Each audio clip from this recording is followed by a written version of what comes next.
Baik, bismillahirrahmanirrahim. Assalamualaikum warahmatullahi wabarakatuh. Waalaikumsalam warahmatullahi wabarakatuh. Kami dari kelompok 4 akan mempresentasikan mengenai tafsir Quran Surah Al-An'am ayat 122 sampai 126. Untuk pembahasan pertama, yaitu Quran Surah Al-An'am ayat 122, akan dibahas oleh Khadijah. Kepada Khadijah dipersilakan. Bismillahirrahmanirrahim. Suaranya kedengeran nggak? Kedengaran. Bismillahirrahmanirrahim. Yang pertama kita membahas Quran Surat Al-An'am ayat 122. Ayatnya, A'udzu billahi minasy syaithanir rajim. Bismillahirrahmanirrahim. Wa man kana maytan fa ahyaynahu wa ja'alna lahu nuran yamshi bihi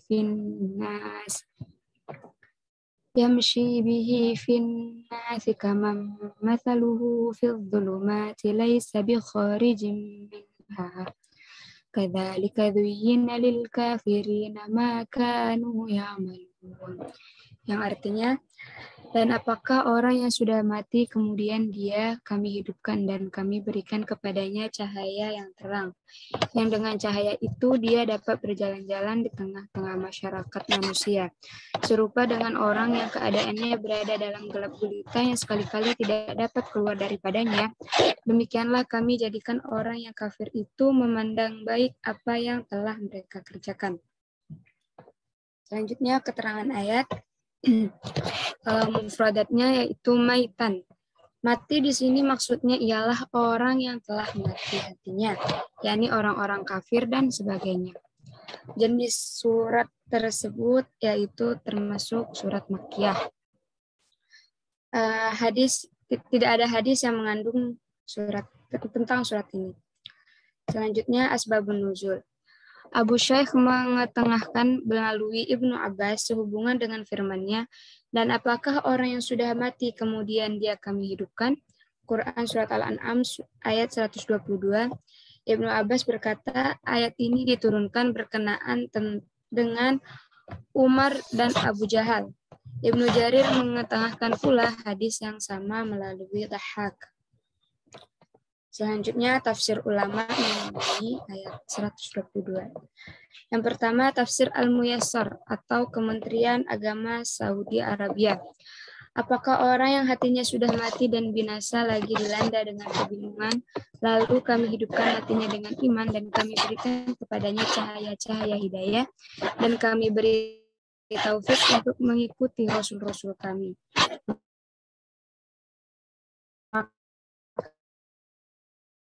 Mereka menjalani hidup dalam cahaya hidayah sama seperti orang-orang yang hanyut dalam berbagai kejahilan, agungan kesesatan yang bermacam dan jalan kebebasan dan sebagaimana aku kaum mukminin dan aku baik sehingga memandangnya baik, begitu pula aku jadikan perbuatan buruk orang-orang yang terlihat bagus menurut mereka, agar dengan itu mereka pantas menerima azab.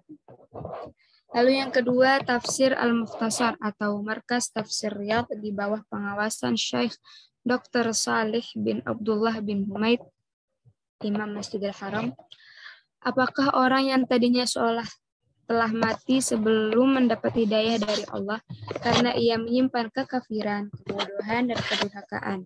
Kemudian kami hidupkan dengan memberinya petunjuk kepada keimanan, ilmu pengetahuan, dan ketaatan itu sama dengan orang yang berada di dalam gelapnya kekafiran, kebodohan, atau kedurhakaan, sehingga tidak dapat keluar darinya karena kebingungan mencari jalan keluar dan tidak mengetahui jalan yang benar. Sebagaimana orang-orang musyrik itu memandang baik perbuatan mereka menyekutukan Allah, memakan bangkai, dan berdebat dengan cara yang batil, Mereka kaum kafir juga memandang baik perbuatan-perbuatan maksiat yang mereka lakukan untuk mendapatkan azab yang sangat pedih sebagai balasannya kelak di hari kiamat. Yang ketiga, tafsir Al-Madinah Al-Munawwarah atau Markas Ta'zim Al-Quran di bawah pengawasan Syekh Profesor Dr. Imad Zuhair Hafidh, Profesor Fakultas Al-Quran Universitas Islam Madinah.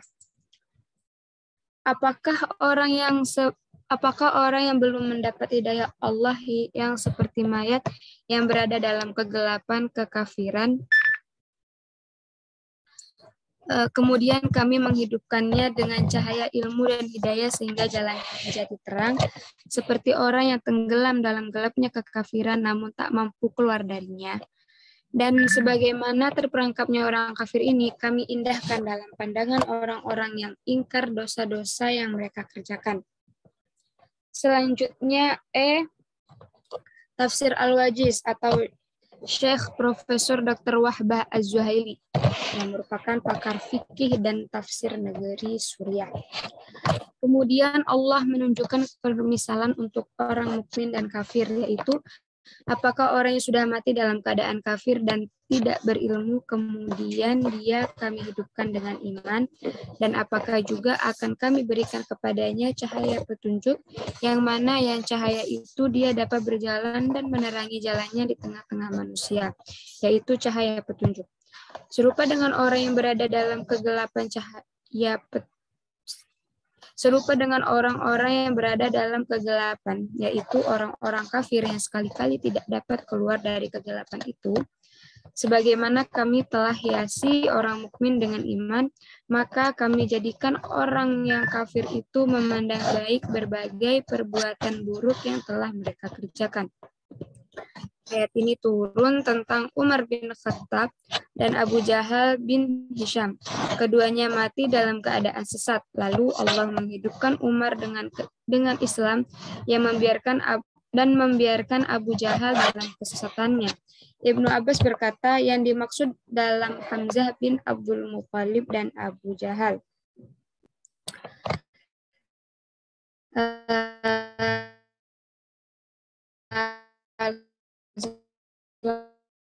Selanjutnya kesimpulan ayat Surat Al-An'am ayat 122. Dalam rangka orang-orang kafir, Allah Subhanahu wa Ta'ala bentuk pertanyaan, yaitu apakah orang-orang yang mati hatinya karena kekafiran dan kebodohan, kemudian kami hidupkan dia dengan keimanan dan kami berikan pula kepadanya cahaya, yaitu Al-Quran yang terang benderang, sehingga ia dapat berjalan di tengah-tengah masyarakat. Sama halnya dengan keadaan orang yang berada di dalam gelap gulita yang berlapis-lapis, yaitu kegelapan malam dan kegelapan hujan. Ia tidak dapat keluar lagi daripada kegelapan itu yang meliputi dirinya dengan ketakutan, kelemahan, dan kebingungan. Maka demikian pula seorang yang berada dalam kebodohan yang gelap, taklid buta, dan kerusakan pikiran yang tidak dapat keluar lagi dari hal yang demikian itu. Ia sendiri merasa takut keluar dari gua kesesatannya dan merasa tidak perlu untuk keluar kepada petunjuk yang terang benderang karena matanya merasa sakit kena cahaya petunjuk itu. Seperti sakitnya seorang kelelawar yang biasa hidup dalam kegelapan karena melihat sinar matahari. Maka patutlah bagi setiap muslim untuk selalu hidup disertai ilmu pengetahuan. Ia wajib mengetahui kebenaran agamanya dengan penuh keyakinan disertai dengan amal kebaikan, sehingga menjadi suri tauladan bagi orang-orang di sekitarnya, dan demikian ia akan menjadi mercusuar yang mencerminkan keyakinan yang kuat dan hujah yang nyata, memperlihatkan keutamaan agamanya yang melebihi agama-agama yang lain. Sebagaimana Allah telah menjadikan orang-orang memandang baik kepada cahaya petunjuk dan agama yang telah menghidupkan hatinya, maka demikian pula Allah Subhanahu wa Ta'ala telah menjadikan orang-orang kafir memandang baik apa yang mereka kerjakan, seperti berbuat dosa dan pelanggaran pelanggaran, memusuhi Rasul, menyembelih kurban untuk selain Allah, dan mengharamkan apa yang tidak diharamkan oleh Allah, dan menghalalkan apa yang diharamkan oleh Allah, dan sebagainya. Karena semuanya itu mereka lakukan disebabkan tipu daya daripada setan-setan yang membisikkan godaan-godaan ke dalam hatinya. Selanjutnya Quran Surat Al-An'am ayat 123. Yang berikut ayatnya, A'udzu billahi minasyaitonir rajim. Bismillahirrahmanirrahim. Wa kadzalika ja'alna fi kulli qaryatin akabira mujrimiha liyamkuru fiha wa ma yamkuruna illa bi anfusihim wa ma yash'urun. Yang artinya, dan demikianlah kami adakan pada tiap-tiap negeri penjahat-penjahat yang terbesar agar mereka melakukan tipu daya dalam negeri itu. Dan mereka tidak memperdayakan melainkan dirinya sendiri, sedang mereka tidak menyadarinya. Berikut keterangan ayatnya mufradat. Makna al-makar, yakni tipu daya untuk melanggar ketaatan. Dan ini merupakan surat jenis ayat Makkiyah. Tidak ada hadis yang mengandung pada surat ini, dan tidak ada asbabun nuzul. Selanjutnya tafsir ulama. Yang pertama, menurut tafsir Al-Muyassar, Kementerian Agama Saudi Arabia, sebagaimana ini terjadi dari para pemuka orang-orang kafir Mekah berupa tindakan menghalangi dari agama Allah, maka kami jadikan di tiap-tiap negeri itu pejabat-pejabat besar yang dipimpin oleh tokoh mereka, agar mereka melakukan tipu daya demi menghalangi manusia dari jalan Allah. Dan tidaklah mereka melancarkan tipu daya kecuali terhadap diri mereka sendiri, sedangkan mereka tidaklah menyadari hal itu. Selanjutnya yang kedua, menurut tafsir Al-Mukhtasar, markas tafsir Riyadh di bawah pengawasan Syekh Dr. Saleh bin Abdullah bin Humaid yang merupakan Imam Masjidil Haram. Seperti halnya yang terjadi pada para pembesar orang-orang musyrik di Mekah yang senantiasa menghalang-halangi manusia dari jalan Allah, kami yang menjadikan pemuka-pemuka dan pembesar-pembesar di setiap negeri yang senantiasa berjuang dan berupaya untuk mengajak manusia ke jalan setan dan memerangi para rasul beserta pengikut-pengikutnya. Tetapi kenyataannya bahwa upaya dari tipu daya yang mereka lakukan itu sebenarnya kembali kepada diri mereka sendiri. Hanya saja mereka tidak merasakannya. Hal itu karena kebodohan mereka dan kesenangan mereka memperturutkan hawa nafsu mereka. Selanjutnya, menurut tafsir Al-Madinah Al-Munawwarah, Markas Ta'zim Al-Quran di bawah pengawasan Syekh Profesor Dr. Imad Zuhair Hafidh, Profesor Fakultas Al-Quran Universitas Islam Madinah. Dan sebagaimana kami jadikan para pemimpin kekafiran menghalangi manusia dari Islam, demikian pula kami jadikan pada setiap negeri para pemimpin orang-orang pendosa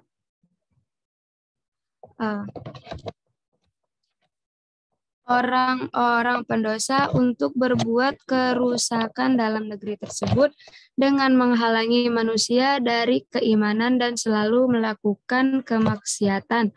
Namun, makar dari tipu daya mereka hanya merugikan diri mereka sendiri, sedangkan mereka tidak mengetahui hal tersebut. Ibnu Ashur berkata, ayat ini disebutkan dengan ringkas karena Nabi tidak mendapat mara bahaya atas usaha mereka menghalangi orang lain dari mengikutinya. Dan mara bahaya itu hanya menimpa orang-orang yang membuat makar, baik di dunia dengan terbunuh atau tertawan, maupun di akhirat dengan azab neraka. Selanjutnya, menurut Zubdatut Tafsir min Fathil Qadir, Syekh Dr. Muhammad Sulaiman Al-Ashqar, Mudarris Tafsir Universitas Islam Madinah, ayat kadzalika ja'alna fi kulli qaryatin akbara mujrimiha, dan yang besar. Mereka adalah pennya karena mereka lebih leluasa agar mereka melakukan tipu daya dan untuk melanggar ketaatan bi anfusihim, dan mereka tidak akibat dari tipu daya mereka menimpa mereka tidak menyadarinya, yakni tidak menyadari akibat itu disebabkan kebodohan mereka yang berlebihan dan perbuatan mereka yang mengikuti hawa nafsu. Selanjutnya menurut tafsir liyadabbaru ayatih, Markas Tadabbur di bawah pengawasan Syekh Profesor Dr. Umar bin Abdullah Al-Muqbil, Profesor Fakultas Syariah Universitas Qasim. Saudi Arabia, sejenak kita melihat kepada keadaan alam ini, sunnah kauniyah yang menjadi ketepatan yang pasti akan diterima oleh setiap penduduk bumi. Dan lihatlah bagaimana balasan yang ditimpakan kepada orang-orang yang kerap berlaku jahat. Wa ma yamkuruna illa bi anfusihim wa ma yash'urun. Dan mereka tidak memperdayakan melainkan dirinya sendiri sedang mereka tidak menyadarinya. Tetapi buruknya kejahatan membuat mereka buta akan tempat kembali mereka di akhirat. Tetapi sesungguhnya balasan atas kejahatan itu tidak akan terlepas. Sayusibul ladzina ajramu sagharun 'indallahi wa 'adzabun syadidun bima kanu yamkurun. Orang-orang yang berdosa nanti akan ditimpa kehinaan di sisi Allah dan siksa yang keras disebabkan mereka selalu membuat tipu daya. Selanjutnya yang keenam, tafsir Al-Wajiz. Syekh Profesor Dr. Al-Wahbah Az-Zuhaili, pakar fikih dari tafsir negeri Syuriah. Sebagaimana kami jadikan orang-orang fasik Mekah beserta para pembesarnya sebagai pemerang atas dakwahmu, maka kami jadikan pula pada tiap-tiap negeri ada penjahat-penjahat yang besar, agar mereka melakukan tipu daya dalam negeri itu dari keimanan. Mereka akan sibuk dalam kemaksiatan dan keluar dari jalan keistiqomahan, dan mereka tidak memperdayakan keburukan melainkan pada dirinya sendiri, sedangkan mereka tidak menyadari akibat kebodohan dan menuruti hawa nafsu mereka. Selanjutnya, yang terakhir, menurut tafsir As-Sa'di, Syekh Abdurrahman bin Nasir As-Sa'di, pakar tafsir pada abad 14 Hijriah. Orang-orang yang kebingungan dalam kegelapan dan buta di dalam kebatilan serta yang berada di dalam keadaan bimbang tidaklah sama. Di antara mereka adalah pemimpin, para kepala dan figur publik, serta ada pula pengikut yang dipimpin. Yang pertamalah yang bergantung mendapatkan keadaan paling sengsara. Oleh karena itu berfirman, dan demikianlah kami adakan pada tiap-tiap negeri penjahat-penjahat yang besar. Maksudnya para pemimpin di mana kejahatannya besar dan pembangkangannya sangat parah, agar mereka melakukan tipu daya dalam negeri itu. Dengan tipuan dan seruan ke jalan setan, memusuhi para rasul dan pengikutnya dengan ucapan dan perbuatan. Hanya saja tipu daya dan makar mereka justru kembali kepada diri mereka sendiri karena mereka membuat makar sementara Allah juga membuat makar, dan Dia adalah sebaik-baik pembuat makar. Begitu juga Allah menjadikan imam-imam besar dalam hidayah dan orang-orang mulia yang melawan para penjahat itu, yang membantah pendapat-pendapat mereka, yang berjihad di jalan Allah melawan mereka dan meniti jalan-jalan yang mengantarkan kepadanya. Allah membantu mereka, meluruskan pendapat mereka, dan menumbuhkan kaki mereka. Allah menjadikan hari-hari silih berganti di antara mereka dengan musuh-musuh mereka, sehingga akhir perkaranya adalah kemenangan dan keunggulan mereka. Dan akibat baik adalah bagi orang-orang yang bertakwa. Selanjutnya kesimpulan ayat ini. Pada ayat-ayat ini Allah memberikan ancaman kepada semua pembesar-pembesar yang durhaka dan sekaligus pula menyuruh sadar pada Nabi Muhammad SAW dan pengikut-pengikutnya dalam rangka melaksanakan tugasnya yang suci supaya berjalan terus tanpa menghiraukan godaan dan rintangan yang timbul dari manapun juga. Selanjutnya akan dibacakan oleh Novia.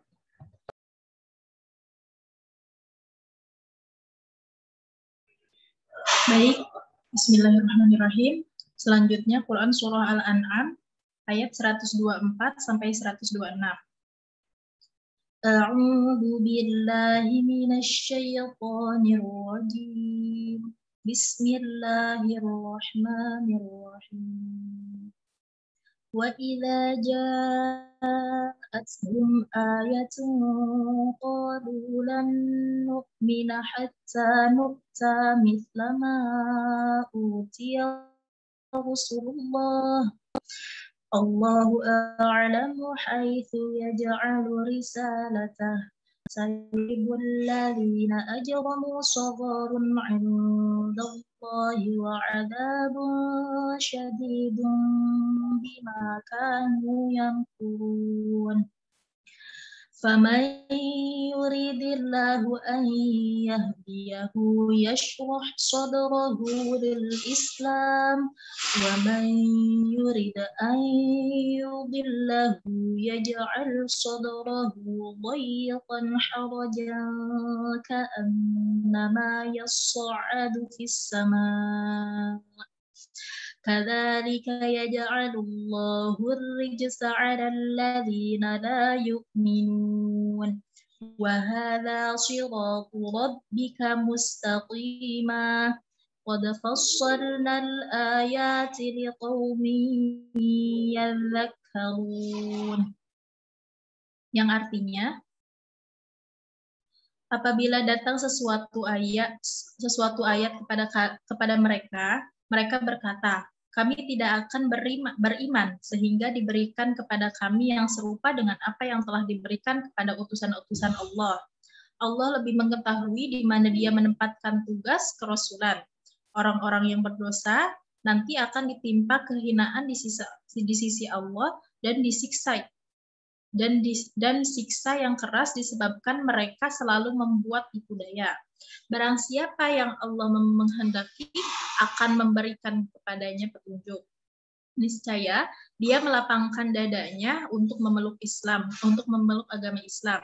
Dan barang siapa yang dikehendaki Allah sesatannya, niscaya Allah akan menjadikan dadanya sesak lagi sempit, seolah-olah ia sedang mendaki langit. Begitulah Allah menimpakan siksa kepada orang-orang yang tidak beriman. Dan inilah jalan Tuhanmu, jalan yang lurus. Sesungguhnya kami telah menjelaskan ayat-ayat kami kepada orang-orang yang mengambil pelajaran. Kemudian kosakatanya, yashroh. Yashroh bisa berarti melapangkan, membuka, menjelaskan. Jika dikatakan dia mensyarahkan masalah, artinya dia menjelaskan masalah tersebut setelah terjadi muskilah atau kesukaran dengannya. Sedangkan kata haroja, kata ini pada mulanya terambil dari kata haroja yang artinya beberapa pohon yang rimbun, yang dahannya saling menyelimuti atau melilit yang lainnya sehingga sukar untuk menembus ke dalamnya, atau hutan lebat. Dalam konteks ayat ini, haroja diartikan dengan kesulitan dan sesak. Sesaknya dada pada saat orang naik ke angkasa adalah karena semakin tinggi semakin sedikit oksigen sehingga sulit untuk bernafas. Demikian kata pakar kosmologi, sehingga orang yang tidak beragama Islam susah nafasnya karena tidak mendapatkan hidayah. Munasabah ayatnya, munasabah pada ayat-ayat yang sebelumnya diterangkan bahwa pada setiap umat ada tokoh-tokoh yang jahat, melakukan tipu daya kepada para rasul dan pemuka-pemuka agama. Pada ayat-ayat ini dijelaskan bahwa sunatullah itu lebih nyata lagi tampak pada pembesar-pembesar kota Mekah yang memperlihatkan sikap permusuhan mereka kepada Nabi Muhammad SAW. Kemudian Allah menerangkan adanya orang-orang yang rela beriman dan ada pula yang tidak rela meskipun sudah tampak jelas kebenaran Nabi Muhammad SAW sebagai utusan Allah. Berikut ada tafsir ulama ayat 124. Ada tafsir Jalalain. Dan apabila datang kepada mereka, kepada penduduk Mekah maksudnya, yang membenarkan Nabi Muhammad SAW, mereka berkata, kami tidak akan beriman kepadanya, sehingga diberikan kepada kami yang serupa dengan apa yang telah diberikan kepada utusan-utusan Allah, berupa risalah dan wahyu kepada kami, sebab kami adalah yang terbanyak hartanya dan yang paling tua umurnya.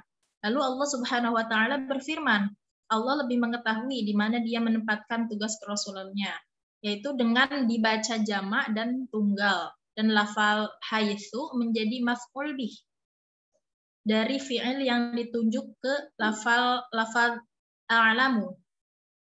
Artinya, Allah mengetahui tempat yang layak untuk meletakkan risalahnya. Lalu Ia meletakkannya, sedangkan mereka itu bukanlah orang-orang yang pantas untuk mengemban tugas risalah ini, yaitu orang-orang yang berdosa, nanti akan ditimpa. Sebab perkataan mereka itu suatu kehinaan, yakni menjadi rendah di sisi Allah, dan siksa yang keras disebabkan mereka lalu membuat tipu daya oleh tipu daya mereka sendiri.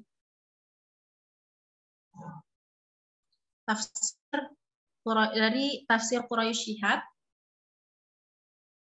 para pembesar kelihatan itu merasa iri terhadap orang lain yang diberikan ilmu, kenabian, dan petunjuk oleh Allah. Maka ketika datang bukti yang kuat kepada mereka, mereka tidak mau tunduk. Mereka malah berkata, kami tidak akan percaya kepada kebenaran itu sebelum Allah menurunkan wahyu kepada kami seperti halnya kepada Rasul. Allah sajalah yang memilih siapa saja yang dikehendakinya untuk membawa pesan-pesannya atau risalahnya. Orang-orang yang membangkang, kalau menginginkan kepemimpinan dengan sikap angkuh itu akan mendapatkan kehinaan dan kerendahan di dunia. Dan di akhirat mereka akan merasakan siksa yang kejam akibat siasat makar yang buruk itu.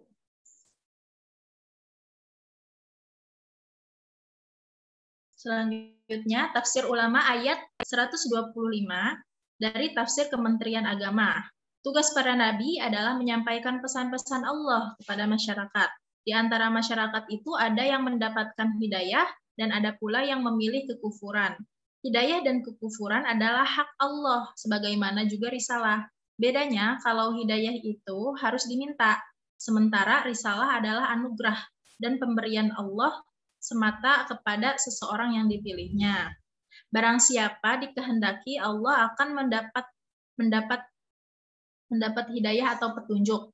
Dia akan membukakan dadanya untuk menerima Islam, yaitu pintu hatinya terbuka untuk menerima Islam atau cahaya yang datang dari Allah yang dengannya seseorang bisa melihat kebenaran. Kemudian mengikuti kebenaran itu dengan memeluk Islam. Dan barang siapa dikehendakinya menjadi sesat, dengan kesadarannya sendiri, dia memilih kekafiran dan meninggalkan kebenaran, maka dia jadikan dadanya sempit dan sesak sehingga tidak ada celah sedikit pun untuk masuknya kebenaran di hatinya, seakan-akan dia sedang mendaki ke langit. Demikianlah Allah menimpakan siksa kepada orang-orang yang tidak beriman. Namun demikian, Allah tidak akan menyiksa satu kaum kecuali setelah diperlihatkan kepada mereka tanda-tanda kebenaran. Tetapi mereka secara sadar enggan menerimanya. Kemudian Allah menjelaskan tentang jalan kehidupan yang benar. Dan inilah jalan Tuhanmu yang lurus, yaitu agama Islam yang diridhoi Allah. Sungguh kami telah menjelaskan ayat-ayat kami yang ada di dalam Al-Quran, berupa janji dan ancaman, halal dan haram, pahala dan siksa, dan lain-lainnya kepada orang-orang yang menerima peringatan. Selanjutnya ada tafsir ulama ayat 126 dari tafsir Jalalain. Lafaz wahala yang artinya dan inilah apa yang engkau berada di dalamnya wahai Muhammad, siratu jalan atau titian, rabbika mustaqimah, Tuhanmu yang lurus, jalan Tuhanmu yang lurus, yakni tidak ada liku-likunya. Lafaz mustaqimah dibaca nasab menjadi hal yang mengukuhkan jumlah, sedangkan yang menjadi amilnya adalah makna isyarah. Wahada tadi. Qad fassalna, sesungguhnya kami telah menjelaskan, kami telah menerangkan al-ayati liqaumi yadhakkarun, ayat-ayat kami kepada orang-orang yang mengambil pelajaran. Jadi lafaz yadhakkarun dengan mengidghamkan huruf ta, huruf Yadhakkaru. Tambahan ke dalam huruf dzal asal. Maknanya orang-orang yang mau mengambil sebagai pelajaran. Mereka disebut secara khusus sebab merekalah orang-orang yang mengambil manfaat darinya. Jadi kesimpulan dari ayat 124 sampai 126 ini, yang pertama, ada orang-orang musyrik menuntut agar risalah itu diberikan kepada mereka. Tetapi Allah tidak mengabulkan permintaan mereka karena Allah lebih mengetahui kepada siapa risalah itu patut diberikan. Dan yang kedua, seseorang yang diberi petunjuk oleh Allah, tentulah ia menerima ajaran Islam dengan perasaan lega. Dan orang yang sesat, sulit baginya untuk menerima kebenaran, seperti sesaknya rongga dada seseorang karena sulitnya naik ke langit. Sekian, saya kembalikan kepada moderator. Baik, terima kasih kepada Novia dan Khadijah atas pembacaannya. Sekarang kepada teman-teman kami buka sesi tanya jawab. Bagi yang ada pertanyaan boleh dipersilakan.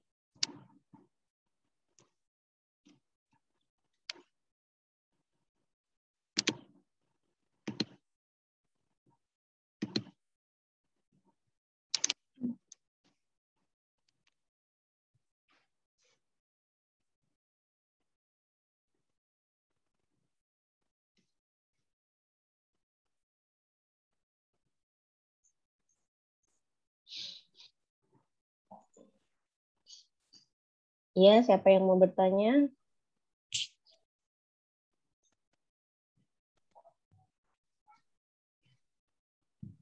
Ini babnya surat Al-An'am.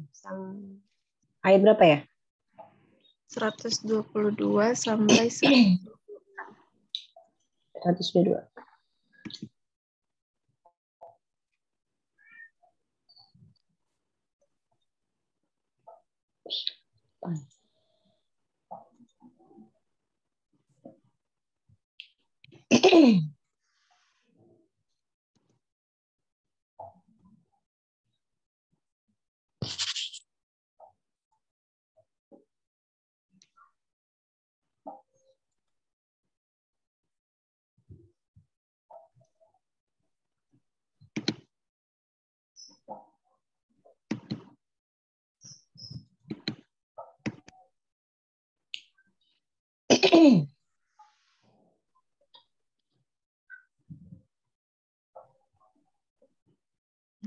Silakan teman-teman kalau ada pertanyaan.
Permisi pemakalah, mau bertanya.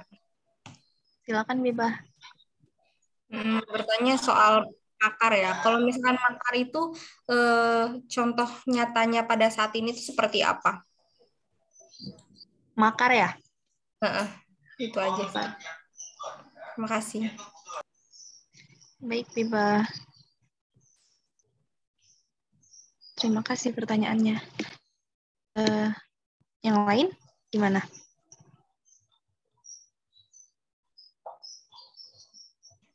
Ada pertanyaan lagi?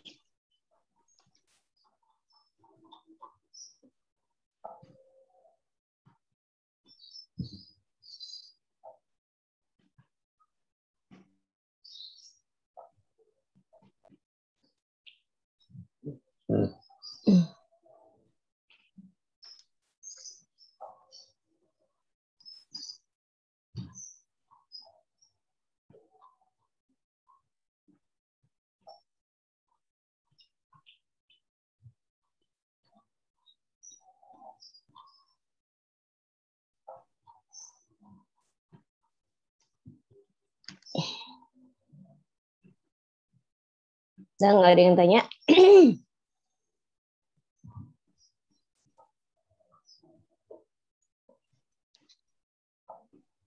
Yuk, masih sesi tanya jawab. Masih boleh.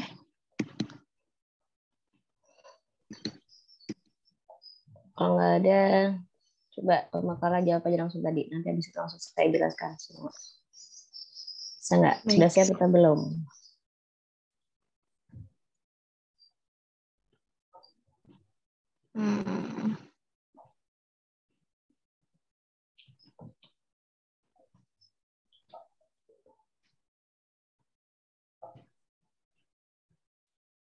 Lela gimana, mau coba jawab atau? Enggak dulu. Takut salah. Ya udah aku coba aja nih ya.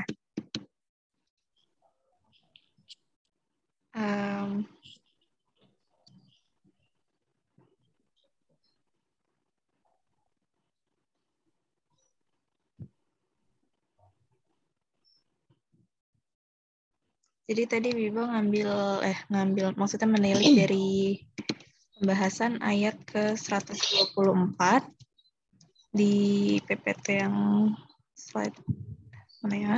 Bentar. Slide ke sini ya. Benar Bibah? Yang siasat makar? Iya. Oke.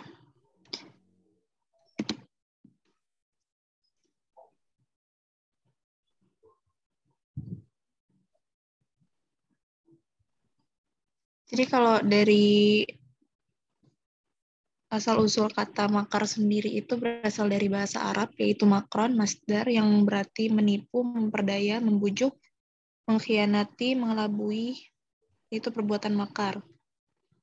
Itu kata guru besar hukum pidana, Prof. Hipnu Nugroho.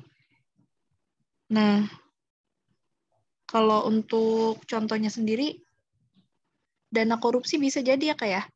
Kamayada. Untuk perbuatan makar sendiri kalau di masa-masa sekarang. beda. Oh, beda ya. Makar ya itu perbuatan kriminal lainnya nggak bisa masuk makar.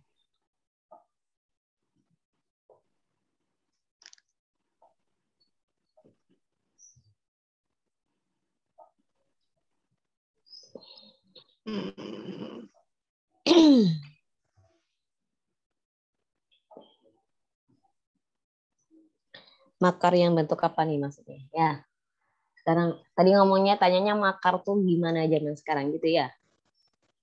Iya Kak, contoh nyatanya makar zaman sekarang itu seperti apa? Jadi beda ya. Nanti gini, kalau ngomongin makar yang dalam arti makar tuh kan ada yang mengatakan sebagai pemberontakan kan gitu. Nah, kalau ngomongin keindonesiaan atau bukan keindonesiaan ya, ini konteksnya kemana dulu nih kan? Aduh, bismillahirrahmanirrahim. Jadi gini, kalau ngomongin makar itu kan berarti dia tidak mengikuti apa kata pemimpin. Tidak mengikuti atau memberontak dengan peraturan yang sudah berlaku, yang sedang eksis pada saat itu. Nah, gitu ya. Nah, itu yang dinyatakan sebagai makar. Ketika dia tidak setuju. Nah, ini kan hampir kalau bedakan dengan kalau ngomongin ayat ini dinyatakan sebagai makar pun juga hampir sama. Ketika ayatnya sudah turun, mereka pun juga sudah paham, ya kan. Namun tidak mau mengikuti, ya. Nah, itu dinyatakan sebagai makar. Nah, tapi nanti kalau yang di ayat ini nanti kita aplikasikannya akan berbeda dengan makar dalam arti konteks bahasa Indonesia ya. Nah, gitu. Paham? Jadi kalau pertanyaan ini makarnya mau makar apa nih? Gitu kan? Kalau misalnya lagi ngomongin secara bahasa Indonesia, melakukan makar berarti dia misalnya dia tidak mau mengikuti peraturan yang berlaku, tidak mau mengikuti hukum yang berlaku. Jadi berusaha, bahkan yang paling biasa didengar adalah melakukan pemberontakan. Jadi dengan cara ini sebagainya lah, mau memicu peperangan atau apa gitu kan. Tapi pada dasarnya makar itu adalah sesuatu yang digunakan untuk suatu kegiatan yang dimana dia menunjukkan diri tidak mengikuti hukum yang berlaku, peraturan yang berlaku, atau ingin mencoba keluar dari zona atau peraturan yang berlaku di situ. Tidak mematuhi sama sekali, ya, itu namanya makar. Nah, nanti kalau pembahasan ini nanti beda lagi cerita. Dia akan melebar. Maksud di dalam yang kurus seperti apa. Oke. Paham yang tanya? Bisa dipahami, Kak. Oke. Sekarang langsung aja ya ke ayat ya.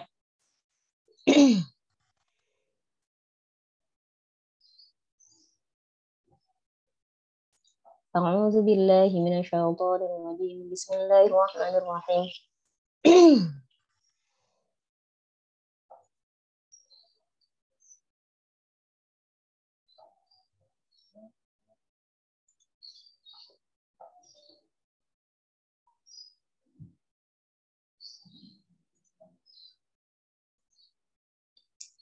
Bismillahirrahmanirrahim. Awaman kana maitan fa ahyaynahu wa ja'alna lahu nuran yamshi bihi fin nasi kaman mathaluhu fil dhulumati laysa bi kharijin minha kadzalika zuyyina lil kafirina ma kanu ya'malun wa kadzalika ja'alna fi kulli qaryatin akabira mujrimiha liyamkuru fiha fama yamkuruna illa bi anfusihim wa ma yash'urun. وإذا جاءتهم آية قالوا لن نؤمن حتى نؤتى مثل ما أوتي رسل الله الله أعلم حيث يجعل رسالته فيصيب الذين أجرموا صغار عند الله وعذاب شديد بما كانوا يمكرون فمن يرد الله أن يهديه يشرح صدره للإسلام فمن يريد أن يضله يجعل صدره ضيقا حرجا كأنما يصعد في السماء كذلك يجعل الله الرجس على الذين لا يؤمنون فهذا صراط ربك مستقيما قد فصلنا الآيات لقوم يذكرون. Oke, kita akan masuk ke sini. Ayat yang kita bahas sekarang adalah surat Al-An'am ayat 122 sampai berapa tadi? 126. Sampai 126. Oke. Awaman kana maitan fa ahyaynahu wa ja'alna lahu nuran yamshi bihi fin nasi kaman mathaluhu fil dhulumati laysa bi kharijin minha kadzalika zuyyina lil kafirina ma kanu ya'malun. Apakah sama kan gitu? Apakah awaman kana maitan fa ahyaynahu wa ja'alna lahu nuran yamshi bihi fin nas, apakah orang yang mati kemudian kami hidupkan dia dan kami jadikan dia sebuah nur untuk mereka buat sebagai yamshi itu mereka berjalan di dalamnya menggunakan nur tersebut di antara beberapa manusia bagaikan apakah sama dengan orang-orang yang di dalam kegelapan. Nah, gitu kan. Maksudnya di sini apa? Ini menggunakan majaz balaghah ya. Ini menggunakan apa? Ini merupakan rangkaian kata yang menggunakan ada apa bahasanya unsur balaghinya. Unsur balaghinya yaitu apa? Menggunakan awamangka namaitan. Apakah orang yang mati? Nah, kan gitu. Apakah mayit yang kemudian kami hidupkan mayit tersebut dan kami beri dia atau kami waja'alna lahu nura yamshi waja'alna lahu dan kami buatkan buat dia itu nur ya kan. Nah, mayit di sini ini sebagai perumpamaan. Padahal ayat ini asbabun nuzulnya adalah untuk mengisahkan pada saat ada sebagian ulama menyatakan bahwa asbabun nuzulnya menceritakan tentang Umar bin Khattab yang masuk Islam, atau ada juga yang menyatakan ini adalah nyambungnya ke Hamzah bin Abdul Muthalib pamannya Rasulullah yang dimana dia masuk Islam. Nah, di sini digambarkan sebagai Umar bin Khattab dan Hamzah sebagai orang yang paling kuat pada saat itu ya, sahabat yang sangat kuat dan disegani. Kemudian kan sebelum masuk Islam dikatakan sebagai orang jahiliyah. Nah, jahiliyah ini diberikan gambaran perumpamanya sebagai mayit. Fahyaina wa ja'alna lahu nura. Fahyainahu, maka kami hidupkan dia. Nah, hidupkan dia itu apa? Dengan cara buktinya adalah dia mendapatkan hidayah, kemudian masuk Islam. Itulah yang dinyatakan Nabi digambarkan si Umar bin Khattab yang masuk Islam bagaikan mayit yang dihidupkan kembali. Hamzah bin Abdul Muthalib juga begitu, bagaikan mayit yang dihidupkan kembali. Ya, bisa jadi nanti kita nggak jauh beda ketika ada orang yang masuk Islam, makanya kalau kebanyakan kan mengumpamakannya sebagai orang yang baru lahir gitu kan, orang yang baru lahir ya mungkin dari segi taklifnya iya, tetapi kalau dari segi perumpamaannya dia adalah bagaikan orang yang hidup kemudian mati dan dihidupkan kembali. Nah, kalau dihidupkan kembali itu kan bagaikan orang yang baru mendapatkan nyawa kembali setelah mendapatkan adanya hidayah. Awamangka namaita fahyaina wa ja'alna lahu nura yamshi bihi fin nasi kama mathaluhu fil dhulumati laysa bikharij minha kadzalika zuyyina lil kafirina ma kanu ya'malun. Dengan si Umar bin Khattab atau Hamzah bin Abdul Muthalib itu setelah dijadikan Islam, ya kan? Dia itu bagaikan orang yang berjalan di antara kerumunan orang tuh dalam keadaan sambil membawa cahaya. Nah, jadi dia yang paling bersinar sendiri di antara orang-orang yang dalam kegelapan. Seperti itu. Nah, namun dari sebagian orang ada yang tidak menerima dengan keadaannya si Umar bin Khattab atau Hamzah bin Abdul Muthalib, ya. Nah, sedangkan orang-orang non-Islam yang pada saat itu merasa kadzalika zuyyina lil kafirina ma kanu ya'malun. Nah, orang-orang non-Islam yang tetap berada di dalam zulumat, dalam dalam kegelapan, istilahnya kegelapannya. Jadi dengan keberadaan mereka masih tetap tidak Islam, masih tetap berbuat jahiliyah, masih tetap berbuat zalim, nah masih mau mengagungkan atau tidak mau berubah menjadi Islam, mengikuti ajaran Islam pada saat itu, dia dinyatakan dengan sifatnya orang kafir tersebut, dia itu pun juga merasa bahwa dirinya itu sudah benar dan menafikan yang disampaikan oleh Rasulullah. Kemudian juga dia bangga dengan apa yang dia perbuat, semua perbuatan-perbuatan zalim dan jahiliyah yang mereka biasa lakukan itu dibanggakan oleh mereka. Nah, sehingga dengan kejadian adanya Umar bin Khattab dan juga Hamzah bin Abdul Muthalib, mereka malah menyatakan tidak, kamilah yang paling benar, kamilah yang paling layak, karena mereka sudah terlena dengan kezaliman dan kejahilian yang mereka perbuat. Nah, sehingga sama Allah kan gini, kama masaluhu fil dhulumati laysa bikharijin minha aw man kana, apakah orang yang mati itu sama seperti halnya orang-orang yang di dalam kegelapan? Kan tidak. Nah, gitu kan. Nah, sehingga kadzalika zuyyina lil kafirina ma kanu ya'malun. Dan orang-orang tersebut, orang-orang jahiliyah itu membuat dirinya sendiri itu apa ya, bangga ya, bahasanya bangga. Zuyyina lil kafirina itu sama Allah dibuat mereka, Allah membuat orang-orang kafir itu menghiasi dirinya dengan perbuatan-perbuatan yang apa ya, perbuatan-perbuatan yang zalim itu. Nah, ketika perbuatan zalim bagi dia menjadi zuyin, menjadi terlihat sangat menyenangkan, itu kan berarti sudah tertutupi dengan suatu kejahatan yang seharusnya itu perbuatan jelek bagi mereka. Juga ini adalah suatu kelayakan, ini adalah suatu yang indah bagi mereka. Jadi mereka ya tidak bisa keluar dari kegelapan tersebut karena mereka tidak mau mengakui kezalimannya. Mereka malah bangga. Ketika mereka bangga dengan perbuatan zalimnya, maka dia merasa bahwa perbuatan kami ini sesuatu yang sangat indah sekali, sangat nyaman sekali. Wa kadzalika zuyyina lil kafirina ma kanu ya'malun. Sehingga mereka sama Allah sudah dijadikan terlena. Zuyyina itu merasa indah di dalam di kebiasaan mereka. Wa kadzalika ja'alna fi kulli qaryatin akabira mujrimiha liyamkuru fiha wa ma yamkuruna illa bi anfusihim wa ma yash'urun. Wa kadzalika ja'alna, dan demikianlah kami jadikan di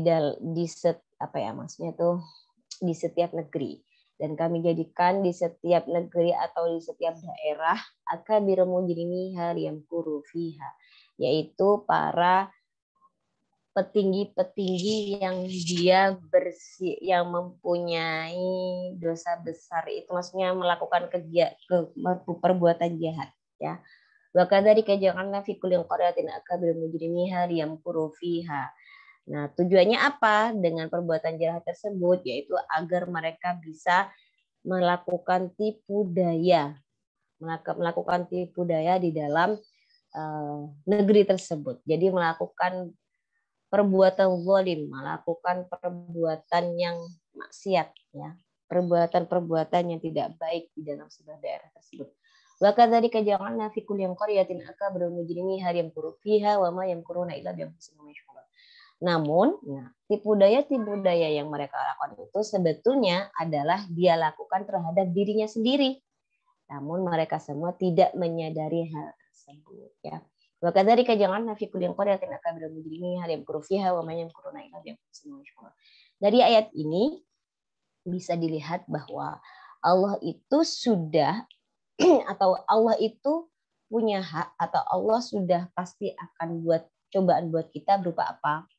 Di dalam setiap daerah masing-masing atau sebuah negara atau daerah manapun pasti akan ada yang namanya petinggi-petinggi atau pejabat-pejabat yang ternyata mereka sedang melakukan perbuatan zalim atau mereka biasa melakukan perbuatan zalim. Ya, jadi katakanlah pasti kita akan mendapatkan pejabat yang lalim, pejabat yang zalim, pejabat yang tidak Islami gitu ya. Nah, itu udah biasa. Sama Allah memang pasti akan dikasih seperti itu. Tujuannya apa? Ya kita ambil hikmahnya. Oh, berarti ini adalah gambaran bahwa ini kalau kita ngelihat dari sebuah sosok tersebut ya. Jadi ini adalah gambaran bahwa kita mempunyai cobaan, kita akan dihadapkan dengan petinggi yang atau pejabat yang dia tidak bisa menjalankan syariat Islam dengan benar, atau mereka zalim. Ya, katakanlah seperti ada yang korupsi, ada yang menganiaya seenaknya sendiri, ya kan? Ya, kalau misalnya di sini lebih banyaknya di korupsi, ya, kebanyakan pasti petingginya korupsi. Kalau di negeri Arab bisa, atau bukan negeri Arab tapi di daratan Jazirah Arab, ada juga negerinya yang ternyata beberapa petingginya adalah melakukan penganiayaan terhadap golongan tertentu yang tidak sama dengan paham mereka, misalnya kayak gitu, ya kan? Kayak di sekarang kayaknya masih ada nggak, ada sebagian petingginya juga atau sebagian dari pemerintahnya, orang-orang di jajaran pemerintahnya memang melakukan intimidasi terhadap beberapa golongan atau mazhab lain yang tidak sama dengan mereka. Nah, itu pasti akan ditemukan seperti itu. Tetapi dengan bentuk perbuatan kezaliman yang berbeda, ya kan? Kalau di sini misalnya kebanyakan melakukan korupsi, membuat rakyat jadinya sengsara, ya kan? Semua kekayaan alam hanya dinikmati kepada para petinggi-petinggi tertentu saja. Nah, kayak gitu. Ini adalah bentuk dari, ini udah sama Allah memang dijadikan seperti itu. Nah, tujuannya juga supaya apa? Ini peringatan, sesungguhnya orang-orang yang berbuat seperti itu sesungguhnya dia tidak melakukan tipu daya dalam dirinya sendiri, tidak melakukan tipu daya terhadap orang lain secara langsung, tetapi dia sedang melakukan tipu daya terhadap dirinya sendiri sebetulnya. Tapi kan tidak sadar. Kenapa? Bagi dia misalnya dengan melakukan korupsi adalah, oh saya memperkaya diri saya sendiri gitu. Jadi dia tidak merasakan adanya perbuatan itu akan berefek pada dirinya. Dia sudah tidak menyadari hal itu. Nah, kalau sekarang kita ngelihat ya, psikologis orang yang melakukan perbuatan zalim itu adalah pasti dia dalam keadaan bodoh, ya kan? Pastinya bodoh. Kenapa? Karena setiap orang sebelum melakukan perbuatan yang akan dia tentukan, dia kan pasti akan mikir. Misalnya, ini ada kekayaan alam. Kalau digunakan ini bisa dijadikan korupsi, gitu. Kita bisa rishwah, kita bisa nyuap sini, kita korupsi nanti keuntungan. Itu kan sudah dipikirkan. Oh, dengan melakukan perbuatan itu kan sudah kelihatan ini sebenarnya perbuatan zalim, tidak boleh. Nah, di sini kan berarti ada kesempatan dia untuk memilih meneruskan perbuatan tersebut atau tidak, kan? Nah, ketika dia menyatakan, oh saya akan teruskan perbuatan korupsi ini. Jadi dia sudah pilih kan. Nah, berarti itu kan sedang bodoh. Dia sedang bodoh karena memilih perbuatan zalim. Ketika dia sudah bodoh memilih perbuatan zalim, maka pada saat itu juga sama Allah ditutup semua pengetahuan dia, ditutup semua rasa malunya, sehingga dia tidak sadar bahwa sesungguhnya dia itu sedang melakukan tipu daya terhadap dirinya sendiri karena pilihan yang telah dilakukan. Dan itu nggak cuma korupsi, semua perbuatan maksiat. Ketika kita sudah memilih untuk melakukan perbuatan maksiat, melakukan perbuatan dosa, maka sesungguhnya kita telah melakukan pembodohan, ya kan? Kita melakukan pembodohan terhadap diri kita sendiri karena kita sudah memilih untuk melakukan perbuatan zalim. Sama Allah memang dikasih waktu untuk bertaubat, ya kan? Dengan cara pasti setiap orang punya gundah gulana setelah melakukan perbuatan dosa. Nah, pertanyaannya, apakah Anda cepat-cepat mau berubah, bertobat atau tidak? Ketika dia terus-menerus, sebetulnya ada itu hadisnya itu yang menerangkan, wallah alam itu hadis atau apa ya? Dulu, jadi waktu saya ngaji ya, waktu dulu saya pesantren, itu ada ngaji kitab. Itu berdasarkan ada hadis yang menyatakan perbuatan dosa itu ketika dilakukan lebih dari 3 kali, maka Allah akan buka aibnya. Jadi sama guru saya itu diberi contoh gini. Ada orang melakukan pencurian. Jadi kalau dulu kan di pesantren saya itu, kalau ada santri kok ketahuan dia mencuri, maka dia langsung dikeluarkan. Dulu zamannya saya itu kayak gitu. Nah, kenapa? Karena ada hadis tersebut. Ketika dia mencuri sekali, itu sama Allah masih ditutup. Nggak ketahuan tuh. Masih sama Allah ditutup. Tetapi kalau dia tidak berubah, tidak langsung bertobat, tidak mengembalikan, nah, nanti dia lakukan pencurian lagi, ya, sama Allah masih ditutup. Habis itu nggak berubah, nggak mau itu lagi, pasti mencuri lagi ketiga kalinya, setelah itu langsung dibuka sama Allah. Nah, pada saat itu juga pasti akan ketahuan, ya, terserah mau dari mana ketahuannya. Ya. Nah, itu sudah nasnya, itu ada hadisnya, makanya sampai itu dijadikan dalil bahwa ketika ada pencurian kok ketahuan, pasti lebih dari 3 kali itu sudah gitu. Sehingga kalau dulu di pesantren langsung dikeluarkan. Nah, jadi cuma saya tuh sampai sekarang itu dulu saya ngaji kitab waktu di pesantren. Sampai sekarang tuh saya benar-benar mau mengkaji hal itu, tapi belum ketemu itu. Sebenarnya banyak sih, banyak hal ketika saya ngaji, saya waktu zamannya masih di pesantren tuh kan kita benar-benar ngajinya tuh bareng ya. Jadi semua otak tuh kan keluarnya semuanya daya pikir kita yang kita dapat tuh kan lagi 100%. Banyak hal yang ketika diterangkan oleh guru saya itu mau jadi saya buat jadikan bahan penelitian, tapi itu terkendala adalah ketika stop, aduh apa ya dulu tuh ya apa gitu. Ketika saya sekarang cari itu tuh belum ketemu ya, yang pasti karena saya kurang maksimal carinya, makanya belum ketemu. Sebenarnya enak tuh kalau dijadikan penelitian. Nanti kita akan telusuri bagaimana psikologis orang ketika melakukan perbuatan dosa, terus perbuatan maksiat. Nanti kita akan lihat. Itu nanti ketika saya Ustadz saya dicontohkan seperti itu, kita akan lihat semua perbuatan maksiat. Ya. Jadi sebetulnya Allah itu maha baik. Ketika kita melakukan perbuatan salah satu kali, itu sama Allah masih ditutup. Dikasih kesempatan untuk bertobat. Tetapi ketika dia sudah sampai mencapai 3 kali, atau nanti terserah ya Allah, nanti kan ada namanya kejahatan atau dosa-dosa dengan beberapa tingkat yang berbeda-beda. Misalnya ada kejahatan pembunuhan. Allah mungkin nggak usah nunggu sampai 3 kali dia bunuh, tapi bisa jadi sudah membunuh. Ya sudah, sama Allah tuh pasti ntar akan dikelihatan siapa yang melakukan, Anda akan dilihatkan Anda. Kan misalnya siapapun yang membunuh, misalnya pembunuhan adalah perbuatan yang dosa, ya kan? Nah, terus dosa besar. Sama Allah ketika ada orang membunuh sekali, ya sama Allah langsung dibuka aibnya, yaitu tuh kuasa Allah, ya kan? Sehingga sebetulnya kayak kita melihat kok polisi bisa ngedapetin, ya kan? Ya karena sama polisi sama Allah dikasih hidayah. Jadi mau perbuatan apapun, mau korupsi, mau narkoba, mau apapun gitu, ya. Ketika dia sudah melakukan perbuatan itu dan tidak didasari oleh rasa penyesalan, maka sama Allah akan dibuka aibnya dan pasti ketahuan. Jadi sebetulnya kalau kita sudah menggunakan dalil tersebut, nggak akan ada orang sembarangan mau berbuat zolim, itu nggak akan sembarangan, ya kan? Pasti dia mikir, ya mungkin zolim itu enak sesaat, tetapi pasti sama Allah akan dibuka kelihatan. Jadi nggak ada ceritanya orang bisa keluar dari perbuatan zolim, nggak ada. Pasti akan ketahuan. Yang buka siapa? Ya pasti Allah lah. Nah inilah nanti ketika setiap orang sudah ketahuan dengan perbuatannya, ya sesungguhnya dia itu melakukan perbuatan zalim terhadap dirinya sendiri. Lihat seandainya dia melakukan perbuatan maksiat, diketahui selain dapat dapat hukuman, ya kan, buat malu keluarganya. Kayak kemarin itu kan kasus yang korupsi yang lucu itu kan, dana sosial diambil, ya kan. Terus bisa-bisanya ketika sudah dapat hukuman dengan dalih minta cepat-cepat dapatkan keringanan hukuman.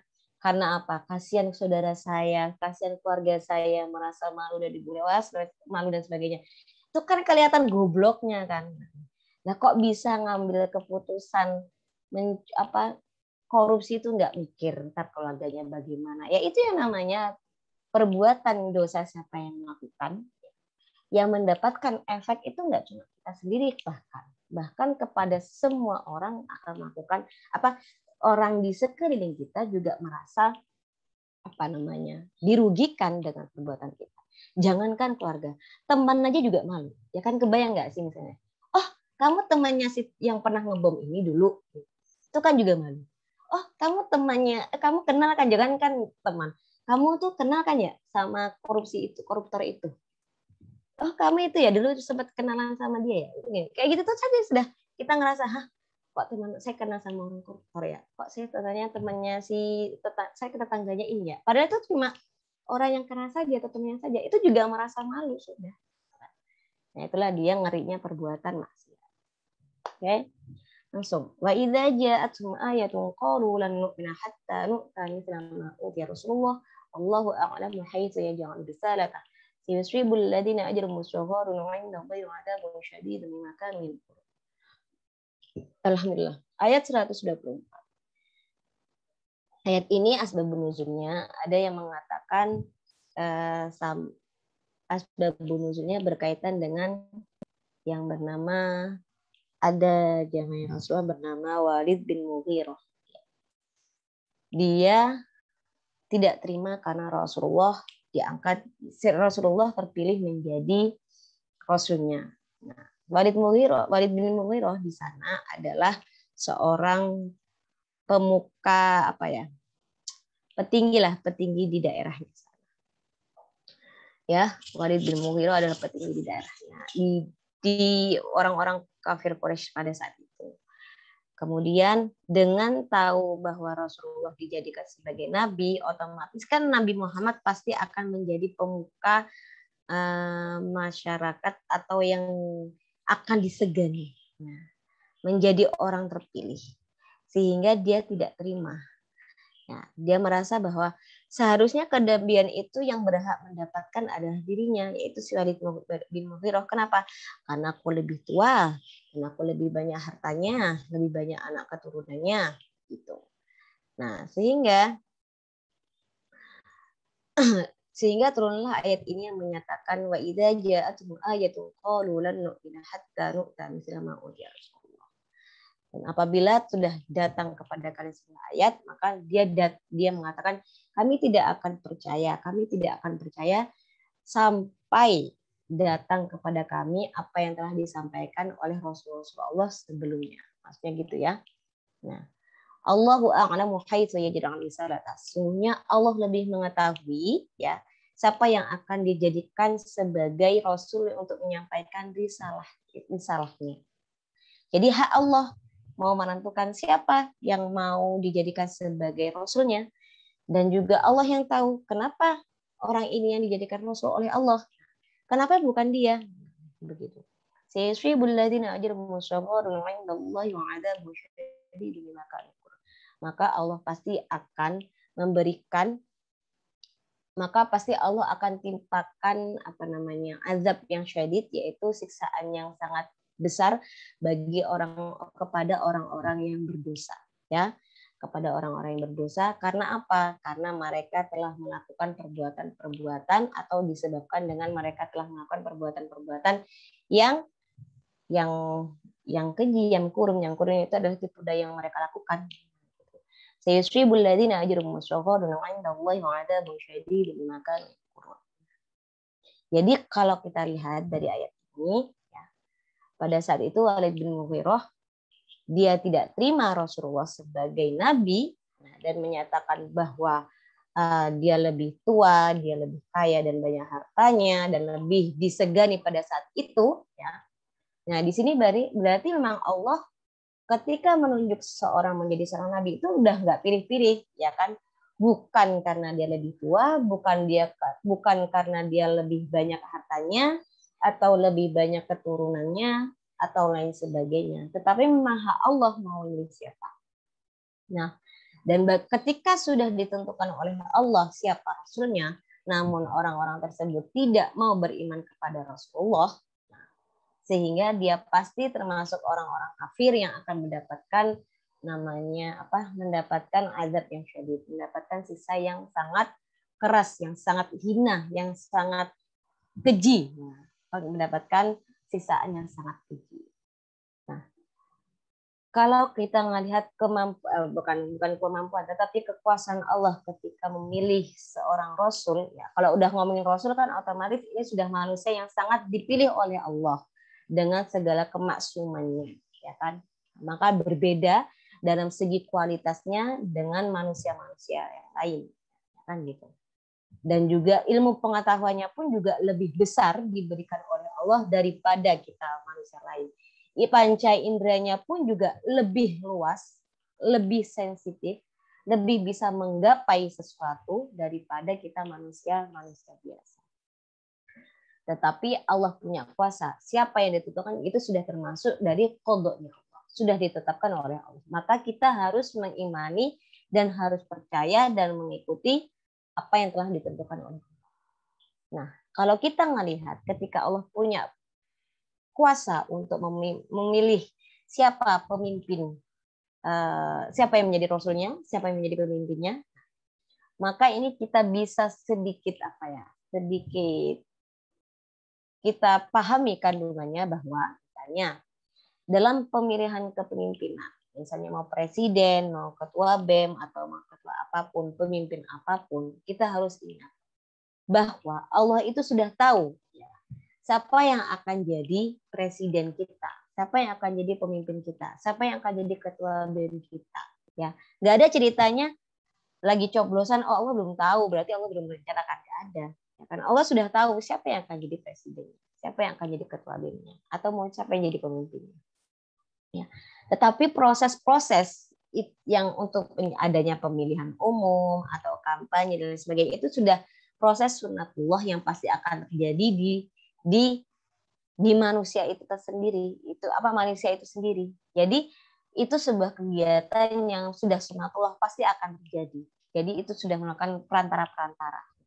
Di situ mungkin yang akan dilihat bagaimana fastabiqul khairatnya manusia ketika memilih seorang pemimpin, ya kan? Tapi Allah sudah tahu siapa sebetulnya yang akan dipilih. Sehingga kalau nanti sudah terpilih siapa pemimpinnya, kita nggak usah lagi yang namanya sakit hati banget atau nggak terima. Nah, ketika kita tidak terima dengan yang sudah ditentukan oleh Allah, ya kan, itu maka kita sudah dinyatakan sebagai orang yang tidak beriman dengan ketentuannya Allah. Itu kan bahaya kalau kita dinyatakan sebagai tidak beriman dengan qadanya Allah, ya kan? Walaupun kita ngomong kita beriman sama Allah, tapi nggak terima sama qadanya, ya nggak bisa. Itu nggak boleh. Nah, jadi ntar efeknya juga kalau sudah pemilihan umum atau punya jagoan siapa, itu nggak usah lagi pakai acara mau gontok-gontokan atau mau berseteru, mau konflik, ya apalagi konflik sesama keluarga hanya beda jagoan, konflik sesama teman hanya beda apa yang dipilih gitu. Itu nggak perlu, karena kalau sudah seperti itu tuh sudah seperti orang yang nggak percaya sama qada dan qadanya Allah. Kalaupun kita punya jagoan apa itu tuh jadikan aja sebagai apa ya fastabiqul khairat lah, cuma sebagai ya sudah, ayo kita punya apa permainan gamblingan. Aku punya jagoan ini, kelebihannya ini, kamu punya itu, ayo kita lihat kira-kira nanti yang menang siapa, menangan siapa taktik-taktiknya. Kan seperti itu. Jadi disikapinya itu lembut saja, nggak usah terlalu susah. Nah, yang perlu, yang harus kita lakukan sebagai umat manusia ya adalah satu, dari awal, dari sekarang sampai akhir hayat kita harus minta terus yang sama kepada Allah diberikan pemimpin yang alim, pemimpin yang mukmin, pemimpin yang tidak zalim, pemimpin yang pintar, bukan pemimpin yang jahil, bukan pemimpin yang bodoh yang sufaha.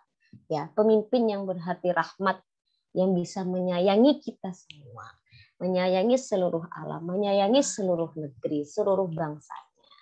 Nah, kalau sudah punya pemimpin yang seperti itu, ya pasti insya Allah negeri kita menjadi negeri yang baik, ya kan?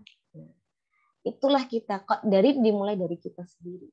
Kita harus meminta kepada Allah. Setelah itu kita akan namanya beriman dengan semua yang sudah ditentukan oleh Allah. Bahkan ketika misalnya kalau orang yang terpilih menjadi seorang pemimpin, kalau dalam kacamata kita misalnya, oh dia masih punya kekurangan ini, gitu kan. Tapi dia sudah jadi pemimpin, ya. Kita bisa dengan caranya mengkritik dengan cara baik, ya. Setelah itu juga harus didoakan, ya kan. Lebih baik mendoakan baik untuk orang yang jelek kita doakan menjadi orang yang baik, itu lebih baik daripada orang yang sudah jelek malah didoakan sengsara atau didoakan musnah atau didoakan yang tidak baik. Karena itu sama dengan kita berbuat jelek, ya. Nah, kan ketika mendoakan sesuatu yang jelek maka akan menimpa kita sendiri, begitu kan? Sehingga lebih baik kita berdoa. Oh, pemimpinnya sekarang siapa? Berarti harus kita doakan semoga jadi pemimpin yang amanah, bertanggung jawab, yang tidak bodoh, yang tidak sufaha, tidak jahiliyah.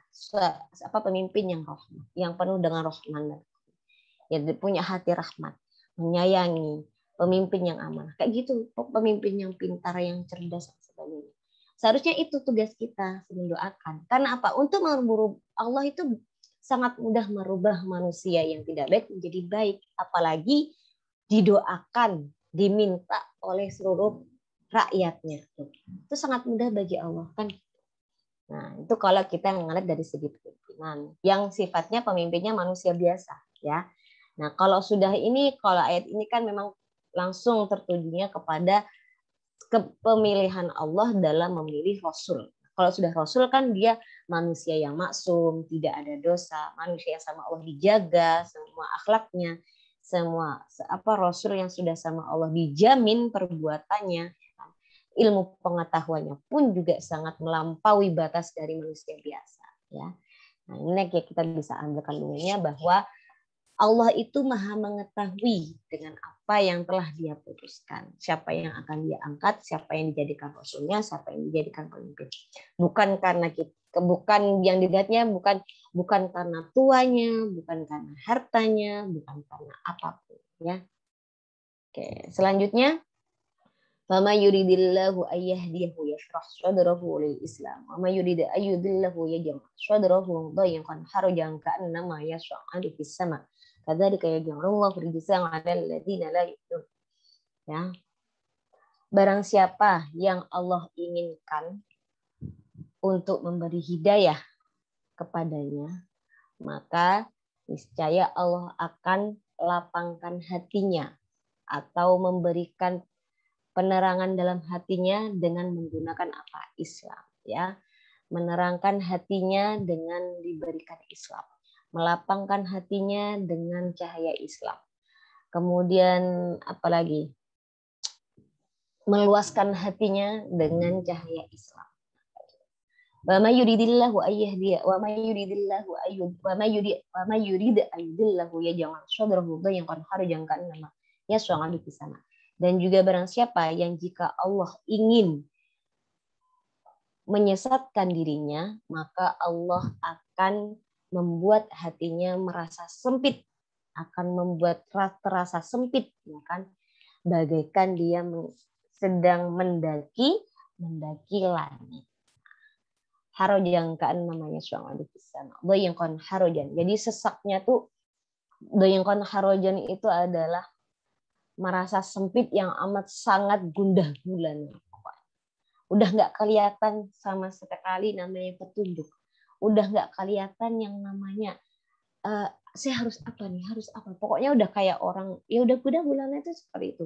Hatinya sempit, nggak tenang, udah gundah gulana, terus nggak ada petunjuk sama sekali. Nah, itu kalau orang sudah disesatkan. Kadzalika yaj'alullahu rijzan 'alal ladzina la yu'minun. Nah, seperti itulah yang akan Allah jadikan atau Allah akan menyiksa dia dengan berupa rijsun itu kadzalika yaj'alullahu rijzan 'alal ladzina la yu'minun. Maksudnya Allah akan menjadikan dia merasa sempit, merasa tidak nyaman kepada orang yang tidak beriman. Fama yuridillahu ayyahdiyahu yashrah sadrahu lil Islam. Islam di sini pertama cahaya Islam. Cahaya Islam berarti apa? Berarti petunjuk. Petunjuk itu apa? Berarti hidayah. Hidayah itu apa? Berarti semua keilmuan yang ada yang Allah berikan. Sekarang ngomongin hidayah, kalau kita ngelihat hidayah itu Allah berikan dengan beberapa tingkatan.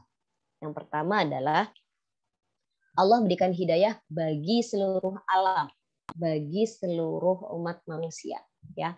Nggak ngelihat dia Islam atau non-Islam, tapi semua manusia dikasih hidayah.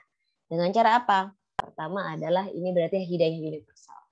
Dengan cara adanya kenikmatan yang kita dapatkan, adanya diri kita, eksistensi semua seluruh alam, ya kan? Nah, ini siapa berarti? Kok ada bumi, kok ada kita, kok ada tumbuhan, kok ada hewan? Berarti ada yang menciptakan kan? Nah, kalau yang menciptakan pasti melebihi dari kita makhluk-makhluk lainnya. Nah, berarti ada sang pencipta. Nah, disinilah yang namanya hidayah. Jadi ayat-ayat atau tanda-tanda kebesaran Allah dengan adanya eksistensi alam semua ini adalah hidayah. Ini adalah bukti petunjuk bahwa ada namanya Tuhan, ada namanya sang pencipta. Nah, sehingga kita akan mengetahui berarti kalau ada sang pencipta maka dia yang harus disembah. Nah, semua ini punya kesempatan untuk menggunakan akalnya mengetahui hidayah tersebut. Jadi hidayah ini dinamakan hidayah universal. Siapapun non-Islam pun juga mendapatkan hidayah tersebut. Pertanyaannya adalah dia mau gunakan atau tidak otak dia. Dia mau gunakan atau tidak akal dia. Mau berpikir atau tidak. Nah, kan? Dengan adanya ayat-ayat dengan petunjuk-petunjuk yang dia temukan, yang dia ketahui, dicerna. Kira-kira kok bisa ya ini?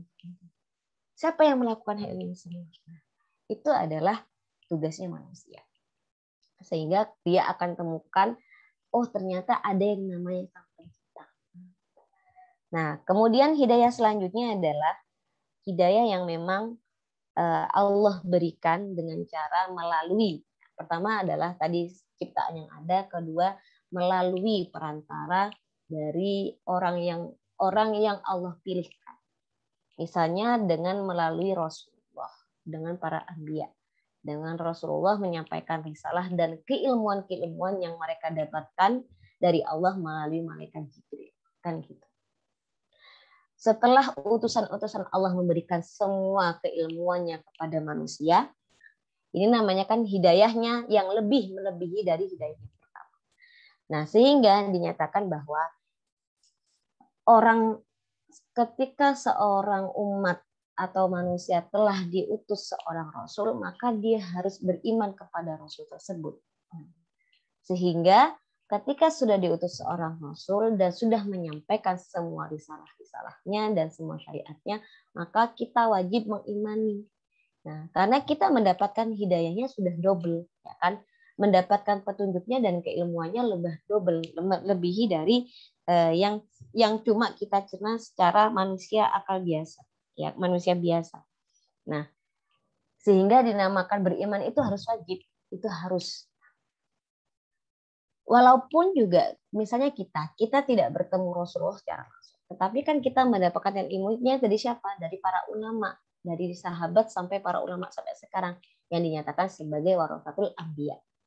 Maka kita juga harus mencernanya dengan akal kita, dengan hati kita. Nah, bagaimana bisa mendapatkan hidayah dengan menggunakan akal kita?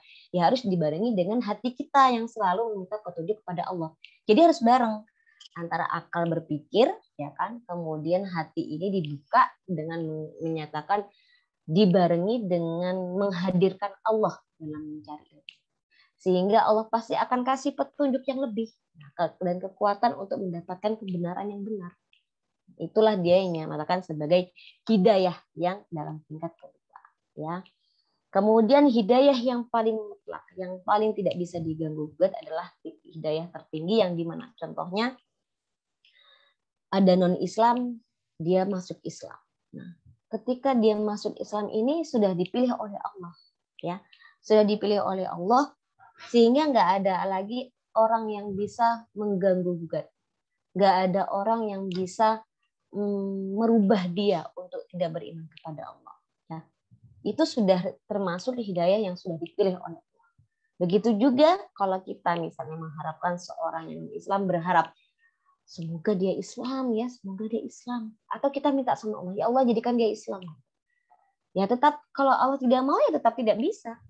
Tetap tidak bisa dia menjadi Islam kalau Allah tidak mau menjadikan dia mendapatkan hidayah untuk masuk Islam. Tetap tidak bisa. Ya, karena sudah ada itunya nasnya, ya kan, bahwa ketika Rasulullah menginginkan pamannya yaitu Abdul Muthalib, yaitu dia kepingin supaya masuk Islam, ya kan, tetapi sama Allah menyatakan bahwa ya betul ghairul islami dina fala yuqbal. Bukan, siapa sih, fama yuridillah, bukan, aduh, afama yahdi man ahbabta walakin Allah yahdi man yasha. Kayaknya gimana ya pertama, yang 100, yang juz 21 kalau nggak salah, bahwa siapapun yang dipilih oleh Allah untuk mendapatkan hidayah, walaupun kamu mencintai orang tersebut, kalau Allah tidak berkehendak untuk mendapatkan dia berhidayah, maka kita tidak bisa menjadikan dia masuk Islam. Nah, kalau ini namanya hidayah yang sudah mutlak dari Allah, nggak bisa diganggu-gugat, ya. Nah, sehingga hidayah itu banyak macamnya. Pertama universal, kedua sudah melalui dengan ulama, ketiga adalah kalau sudah hidayah yang mutlak dari Allah. Itu sudah nggak ada yang bisa mengganggukan, ya. Wa hadza siratal rabbika mustaqima qad fassalnal ayati liqaumin yadhakkarun. Sebenarnya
Oke, lanjut. Wa hadza siratal rabbika mustaqima qad fassalna ayati liqaumin yadhakkarun. Dan inilah jalan Tuhanmu yang lurus. Wa hadza siratal rabbika mustaqima qad fassalna ayati liqaumin yadhakkarun. Maka kami telah menjelaskan ayat-ayat kami kepada orang-orang yang menerima petunjuk atau menerima peringatan atau menerima ayat-ayat tersebut. Ya.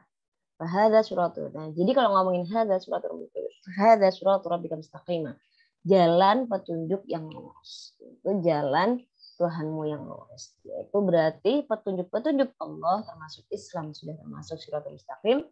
Nah, semua petunjuk-petunjuk Allah ada suatu yang dibenarkan, ya. Suatu yang sudah benar, yang benar hak, yang harus diikuti oleh seluruh umat manusia. Nah, kalau orang sudah masuk kepada ini, kepada siratul mustaqim, ya kan? Nah, pertanyaannya adalah bagaimana kita? Allah sudah menjelaskan ayat-ayat tersebut bagi orang-orang yang mau menerima semua petunjuk, semua peringatan dari Allah, semua ayat-ayat Allah. Ya kan?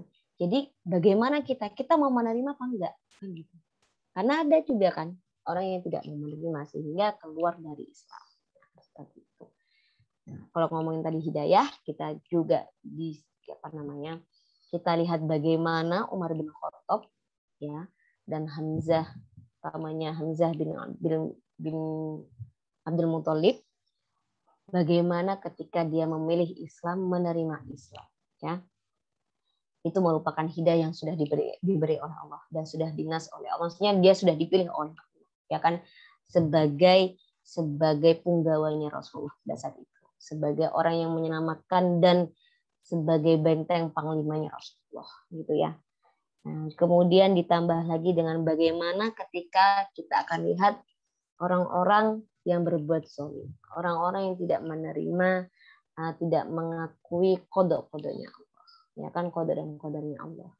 Kemudian tidak mau mengakui bahwa Allah itu punya hak, punya kekuasaan untuk melakukan segala sesuatu, dan tidak mau beriman. Dan siapa yang orang tidak mau beriman terhadap Allah, tidak mau menyembah, dan juga tidak beriman dengan semua sifat-sifatnya Allah, dengan semua kekuasaannya Allah, nah, itu nanti mau masuk mana nih, gitu kan? Kalau sudah nggak mau beriman, nggak mau mengimani segala sesuatunya tentang Allah, ya termasuk kategori lama yurida ayyudillahu yaj'al sadrahu dayyiqan harajan ka'annama yas'adu fis sama.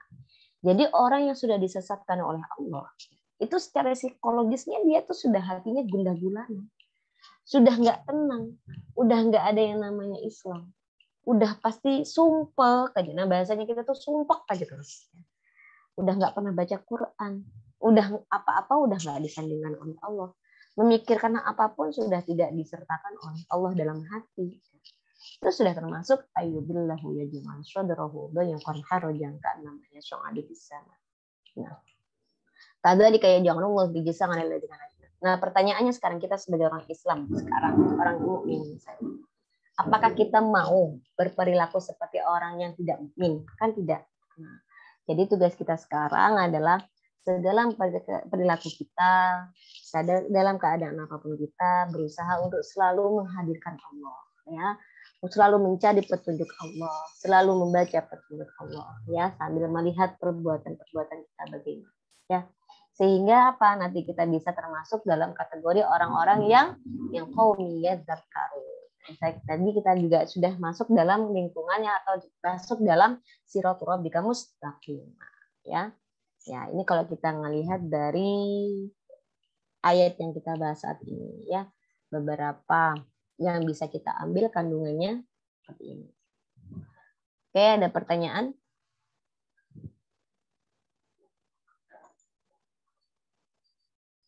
Ada pertanyaan? Tidak. Kalau tidak ada pertanyaan, saya langsung absen ya.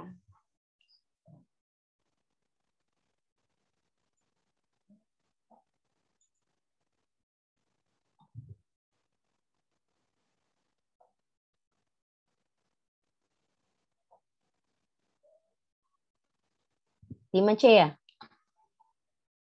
Ya, Kak.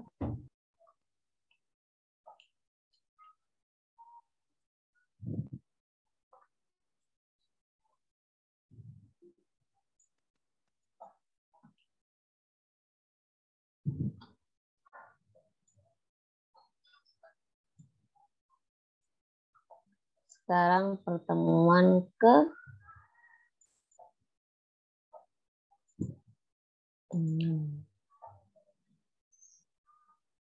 Ibitang Arsh. Hadiroh Kak. Jihan Sakho. Hadiroh Kak. Kaisar Lutfiyah. Hadiroh Kak. Kemudian Kamila. Hadiroh Kak. Karima. Khadijah. Hadiroh Kak. Konita. Hadiroh Kak. Kurnia. Hadiroh Kak. Latifah. Hadiroh Kak. Lu'lu'il Maknun. Hadiroh Kak. Maharani Puspita. Maharani Puspasuci. Hadir Kak. Oke. Masyrifah. Hadir Kak. Mawaddah. Hadiroh Kak. Melina. Miftah. Hadir Kak. Minhatul. Hadiroh Kak. Nia. Hadiroh Saza. Munirah. Hadiroh Kak. Mutiah Salma. Ada Kak. Mutiara. Hadiroh Kak. Nadia. Hadiroh Kak. Nadia Tasha. Hadiroh Kak. Nadra. Hadiroh Kak. Nafa. Hadir Kak. Nahdiyah. Hadir Kak. Najiatul. Hadir Kak. Nashwa. Hadiroh Kak. Nelly. Hadiroh Kak. Nelvi. Neng Astri. Neng Zenit. Hadiroh Kak. Hadiroh. Tapi nggak bisa kayak itu. Nestia. Nestia izin sinyalnya Kak. Tadi udah masuk ya. Keluar Tapi tadi masuk. Masuk. Keluar masuk lagi di Cikini kata jadi sinyalnya hilang-hilangan. Oh ya sudah. Kemudian Nikmatul Walidain. Hadiroh Kak. Novi. Novia. Nur Hadiroh Anissa. Kak Novia. Nur Anissa sudah ya. Sekarang saya ambil fotonya. Hadiroh.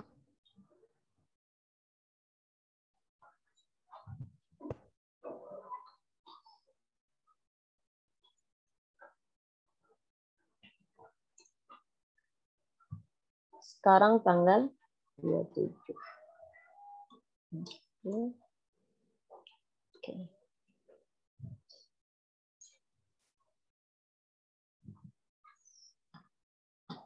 Saya ambil fotonya ya. Yang bisa on kameranya, on kamera. 1, 2, 3.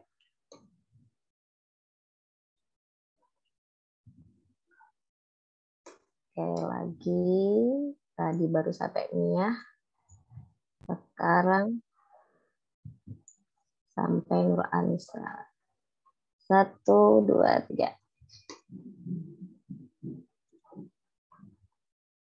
Oke, lagi. Sekarang Nur Anissa sampai Konita. 1, 2, 3. Oke. Udah terakhir.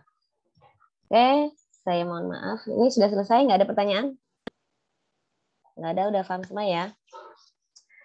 Ya, semoga apa yang kita pelajari hari ini bermanfaat buat kita semua. Ya, wallahu a'lam bishawab. Dan apa yang kita pelajari bisa menjadikan kita ilmu yang manfaat.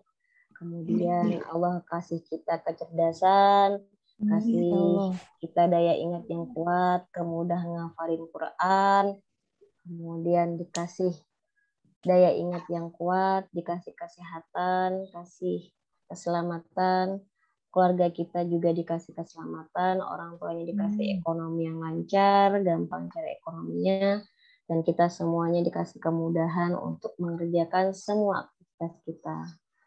Ya, cukup sekian. Saya mohon maaf. Minggu depan kita bertemu lagi dengan makalah selanjutnya. Assalamualaikum warahmatullahi wabarakatuh. Waalaikumsalam. Waalaikumsalam warahmatullahi wabarakatuh. Sehat-sehat, Kak. Sama-sama. Sehat-sehat, Kak.